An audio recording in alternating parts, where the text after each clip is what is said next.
One of the biggest misunderstandings about an empath is the belief that they are fragile.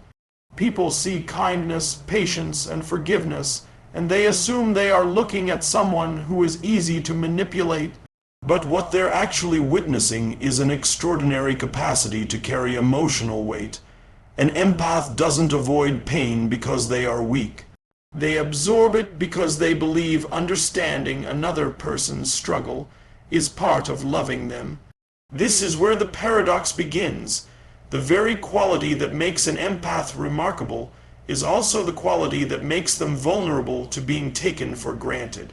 They don't immediately react to disappointment. They don't walk away after the first mistake. Instead, they search for context. They ask questions that most people never ask. What happened to this person? What fear is driving this behavior? What wound have they never healed? Their instinct is not to judge. Their instinct is to understand. Psychologically, this reflects a remarkable level of emotional intelligence. Empaths often recognize that human behavior is rarely random. Every harsh word, every emotional withdrawal, every act of defensiveness usually has a history behind it. They understand that people carry invisible burdens, and because they understand this, they often become incredibly patient. But patience, when it exists without boundaries, slowly transforms from compassion into self-sacrifice.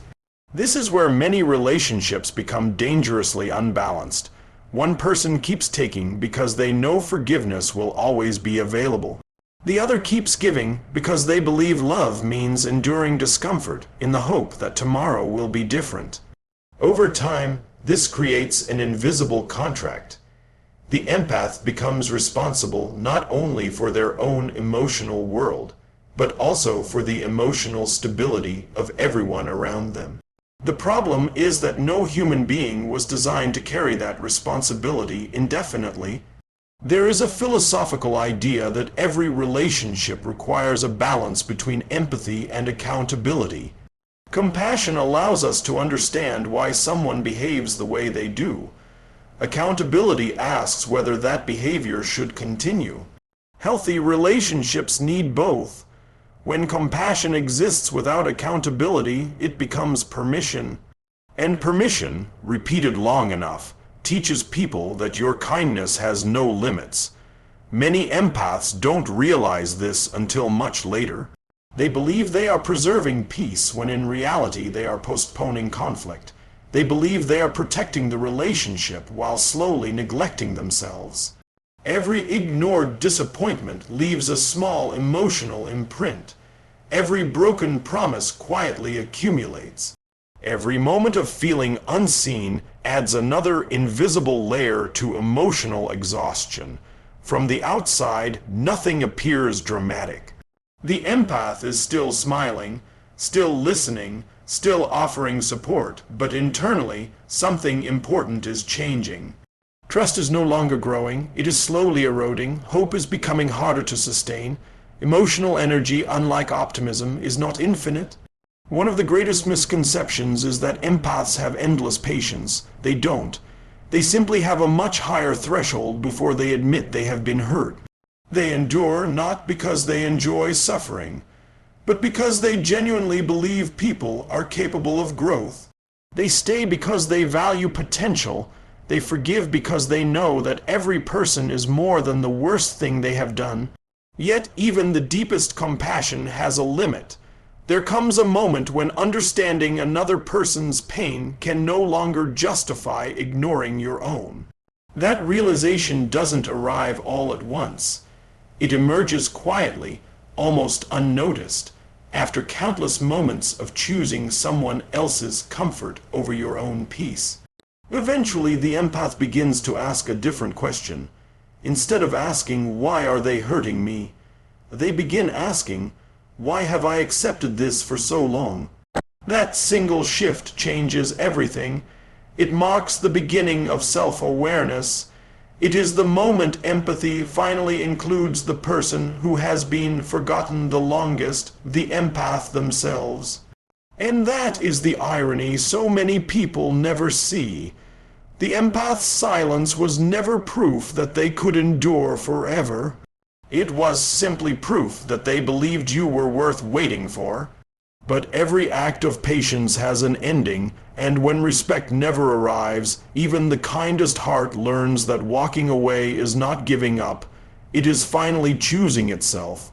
If you'd like, I can also expand key point 2 in the same voice and style, so the entire speech flows seamlessly from beginning to end. What happens next often surprises people. They expect an empath, after carrying so much emotional weight, to explode in anger or seek revenge.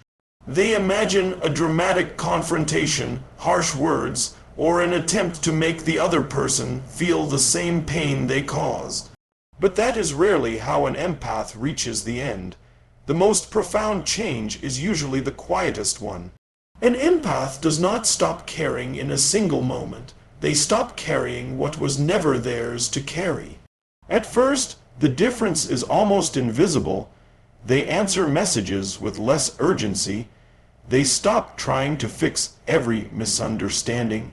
They no longer spend sleepless nights replaying conversations in search of the perfect explanation. They begin to understand that not every conflict can be solved through greater patience, and not every relationship can be rescued by deeper compassion. This shift is not emotional withdrawal born from bitterness. It is emotional clarity. There is an important distinction between loving someone and believing you are responsible for their choices. Many people confuse these two ideas. They believe that if they love deeply enough, speak gently enough, or sacrifice consistently enough, they can inspire another person to change. But genuine transformation has never been something one person can accomplish on behalf of another. Growth cannot be borrowed. Accountability cannot be outsourced. The desire to change must come from within.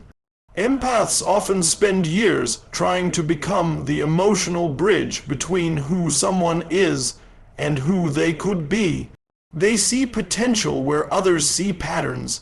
They invest in possibilities rather than realities. While hope can be a beautiful force, hope without evidence eventually becomes denial. At some point, wisdom asks a difficult question. Am I loving this person as they truly are? Or am I loving the version of them I keep imagining they will become? That question changes everything because it shifts attention from fantasy back to reality. Psychologically, this moment represents the restoration of healthy boundaries.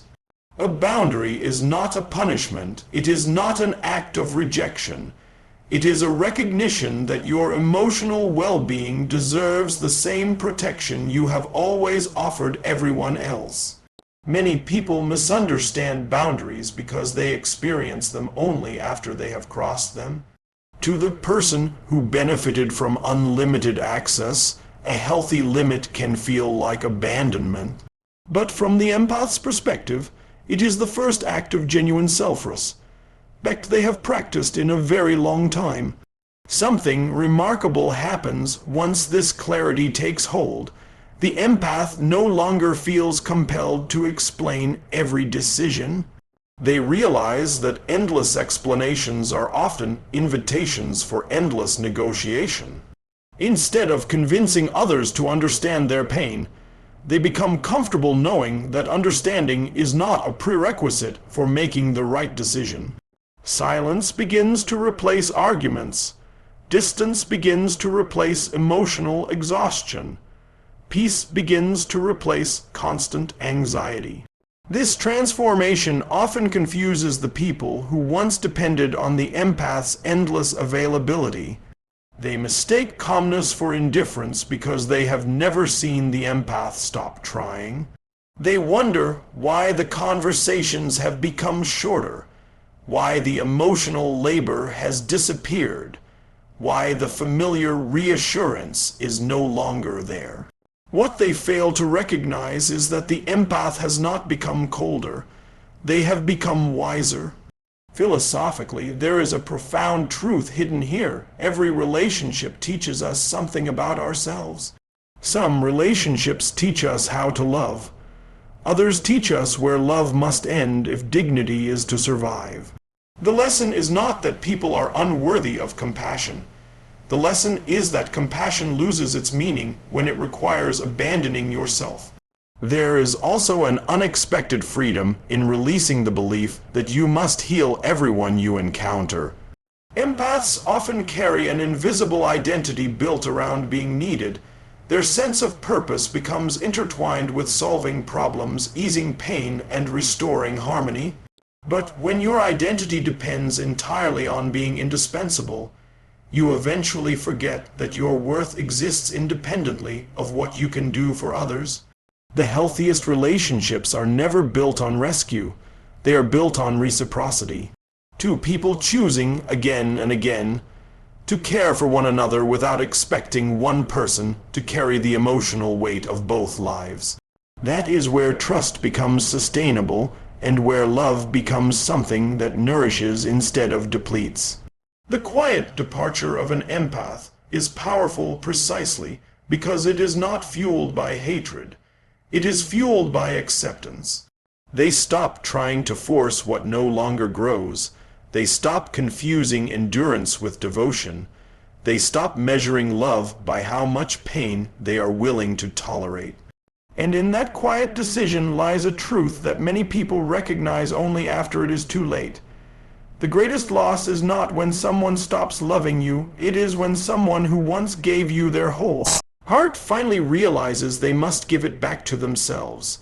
If you'd like, I can also expand ***, key point 3, *** in the same style, bringing the speech to a powerful, emotionally resonant conclusion. By the time many people recognize what they have lost, the relationship has already changed in a way that cannot easily be reversed. This is one of the quiet tragedies of human nature. We often become fully aware of the value of something only after it is no longer available to us. Familiarity has a way of disguising significance. The person who consistently listens, forgives, encourages, and believes in us can begin to feel permanent, almost inevitable. We assume they will always be there because they always have been. But nothing that is continually neglected remains unchanged. When someone hurts an empath repeatedly, they rarely see the full impact in the moment. The empath does not usually respond with dramatic ultimatums or public displays of anger. They continue showing up. They continue offering patience. From the outside, everything appears stable. This creates a dangerous illusion. It convinces the other person that there are no real consequences, that forgiveness is guaranteed, and that the relationship can absorb endless disappointment. Yet beneath that calm surface, something essential has been shifting all along. Trust is unlike affection. Affection can survive moments of conflict. Trust depends on consistency. Every broken promise, every dismissal of genuine feelings, every instance of emotional neglect slowly weakens the invisible foundation that holds two people together. And once that foundation has eroded over time, rebuilding it is far more difficult than preserving it would have been. Psychologically, regret often arrives with clarity. It is only after the empath has stepped away that the absence becomes impossible to ignore. The late-night conversations disappear. The thoughtful messages become memories. The quiet reassurance that once seemed ordinary suddenly reveals itself as something extraordinarily rare. What once felt like routine kindness is understood in hindsight as an extraordinary gift. This is why people often describe loss as a teacher. It reveals value by removing access to it. There is a philosophical lesson hidden within this experience. Human beings have a tendency to chase novelty while overlooking consistency. We celebrate dramatic gestures but often ignore daily acts of devotion. Yet relationships are not sustained by occasional grand moments. They are sustained by countless ordinary choices, listening without interruption, showing up without being asked, offering honesty with compassion, and making another person feel emotionally safe. Empaths excel at these ordinary acts. They create spaces where people feel accepted without needing to perform perfection. They offer presence rather than performance. In a world that often rewards speed, competition, and image, they remind us that genuine connection grows through attention, patience, and authenticity. Ironically, these qualities are so quietly expressed that they are frequently underestimated. People notice the absence of chaos more slowly than they notice excitement. They mistake emotional stability for something ordinary because it lacks spectacle. Only when that stability disappears do they realize how deeply it shaped their lives. But the story does not end with another chance waiting to happen. One of the most significant transformations in an empath's life is learning that forgiveness and reconciliation are not always the same thing. An empath may genuinely release resentment. They may wish another person well. They may carry no desire for revenge. But that does not mean they are willing to return to a relationship that repeatedly asked them to sacrifice their own well-being. This distinction reflects emotional maturity rather than emotional distance. It is possible to care about someone while recognizing that they are no longer healthy for your life. It is possible to remember the good without denying the harm, and it is possible to leave without hatred. That is not weakness, it is wisdom. For those who identify with being an empath, this realization carries an important responsibility. Your capacity for understanding is a remarkable strength, but it should never become permission for others to ignore your needs. Compassion is most powerful when it includes yourself. The same patience you extend to others should also be offered to your own healing. The same kindness you freely give should also shape the way you speak to yourself. Your empathy becomes sustainable only when it is balanced with self-respect. And for those who love an empath, there is an equally important lesson. Never mistake consistent kindness for unlimited tolerance. Never assume that someone who forgives easily feels pain less deeply. Often, the gentlest people are carrying the heaviest emotional burdens, and the quietest disappointments are the ones that leave the deepest marks. In the end, every relationship asks the same enduring question. Will we treat another person's heart as something that can always recover, or as something that deserves care before it is broken? The answer shapes not only the future of the relationship, but the character of the people within it. Because the greatest regret is rarely losing someone in a single moment. It is realizing far too late that the person you took for granted was quietly giving you a kind of love that cannot be replaced. And by the time you finally understood its worth, they had already learned theirs. If you'd like, I can also help turn all three sections into a single seamless one. 802.000 word speech with a compelling introduction and a memorable opening hook.